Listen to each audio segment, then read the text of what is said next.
आप सभी को नमस्कार। मैं हूं हितेश शर्मा। आज सुबह की चर्चा एक पुरानी लेकिन सत्य घटना से। किसी गांव में एक पंडित जी रहा करते थे, बड़े विद्वान, चारों तरफ उनकी ख्याति थी। वेद, पुराण, शास्त्र, सभी धर्म ग्रंथ उनकी अच्छी पकड़ थी।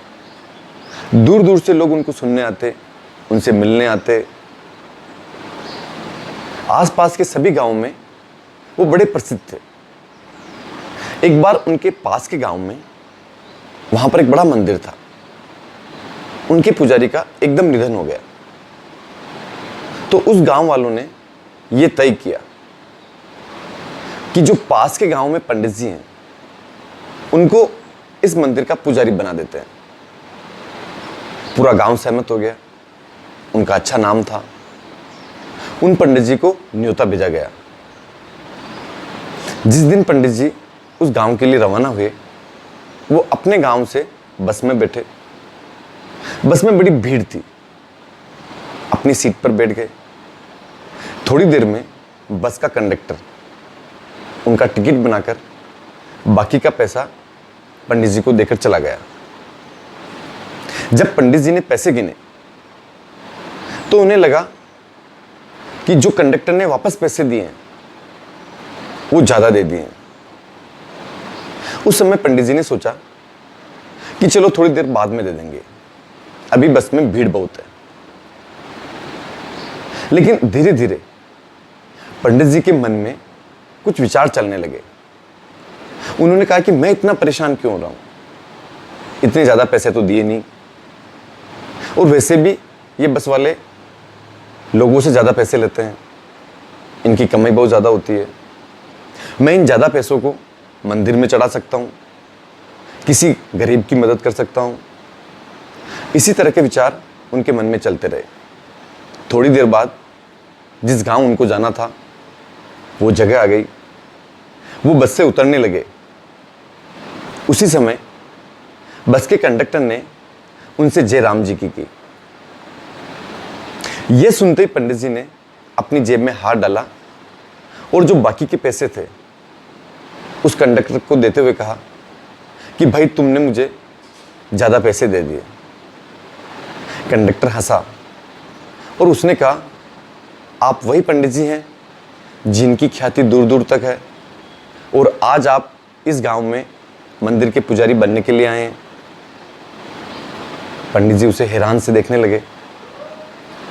उसने कहा, मुझे माफ करें, ये जो पैसे मैंने आपको ज्यादा दिए थे वो जानबूझकर दिए थे, आपको देखने के लिए। मैंने आपका बहुत नाम सुना था, आपकी बहुत ख्याति सुनी थी। मेरा बड़ा मन था आपसे मिलने को। मुझे लगा कि आज आप और मैं अनजान हैं, तो सोचा कि अगर मैं आपको ज्यादा पैसे दूं तो आप क्या करते हैं। मन में आपकी परीक्षा लेने की बात आई और मैंने आपको ज्यादा पैसे दिए। जैसा आप बोलते हैं, जैसा आपका जीवन है, वैसा ही आपका आचरण है। मैं आपसे एक बार पुनः माफी मांगता हूं। यह कहकर बस का कंडक्टर अपनी बस में चला गया। लेकिन पंडित जी अपने मन ही मन बड़े शर्मिंदा और पसीना पसीना हो गए। उन्होंने अपनी आंखें बंद की और ईश्वर को धन्यवाद कहा कि आज तूने मुझे बचा लिया। मेरा पूरा जीवन दांव पे लगा हुआ था। जो मेरे जीवन की कमाई थी वो आज दांव पर लग जाती। मुझे माफ करना। आपने अपने जीवन में कई बार इस तरह का अनुभव किया होगा। किसी दुकानदार ने, किसी फल वाले ने, किसी सब्जी वाले ने और किसी मिलने वाले ने, या तो जानबूझकर या अनजाने में जब आपको पैसे ज्यादा दिए होंगे तो आपके मन में भी कुछ इस तरह के विचार चले होंगे, या हो सकता है आने वाले समय में इस तरह का अनुभव हो। लेकिन जो आपके पूरे जीवन की कमाई है, जो आपका चरित्र है, जो आपके जीवन का आचरण है, वो अगर श्रेष्ठ है तो आप वही करेंगे जो पंडित जी ने किया।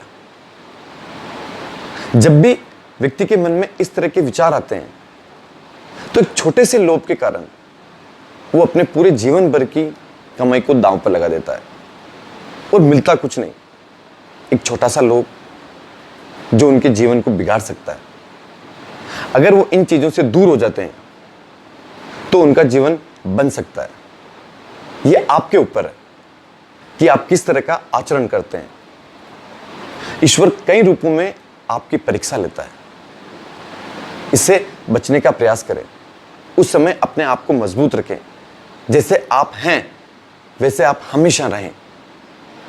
आप लगातार मुझे आपका स्नेह और आशीर्वाद दे रहे हैं, इसके लिए आप सभी को मेरी ओर से प्रणाम और बहुत बहुत धन्यवाद।